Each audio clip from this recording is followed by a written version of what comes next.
Well, I think the biggest thing, more so than everything else, is that there's going to be comparisons to what happened last year to what potential could happen this year, and the key word there is potential.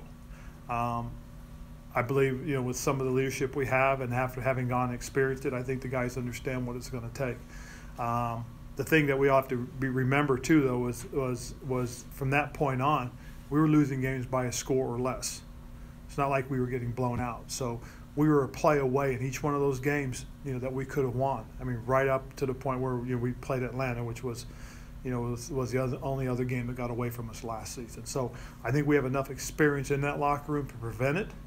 We as coaches have experienced it. And as I said to the guys too, if this is my 34th year in the NFL. If you're in the league long enough, you're going to experience these things. It's going to happen. That's just the way it is. How you handle it, that's what defines you this year. So I think we have enough guys that have been through it. And as Greg said, talking about it's not going to get it done. Doing something about it will. So it'll be up to us. Well, probably the biggest thing is he's got to be patient. Listening to Norv and Scotty and talking to them about what happened, what was happening during the game, and then after they've had a chance to break it down and look at it, is that Kyle sped some things up when he didn't need to. He had a little bit more time. He probably anticipated a little too much. He needed at times take what they gave him. Probably one of the disappointments is that we ran the ball effectively, and if we do some other things on the offense, we give ourselves an opportunity to try and run the ball more. Christian was having a good day doing those things, but unfortunately we didn't.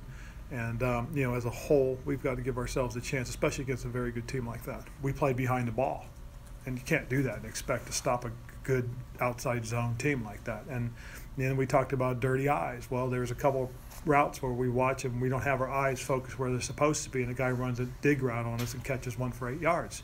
If I got my eyes on my guy and he breaks out, I got a chance to intercept the ball like Luke does. And so that's really good teaching tape, because you'll see the example of what happens when you focus in on your guy, get into position, look back and make the interception, as opposed to I'm running downfield, I'm looking at the quarterback and the guy breaks and I don't see him.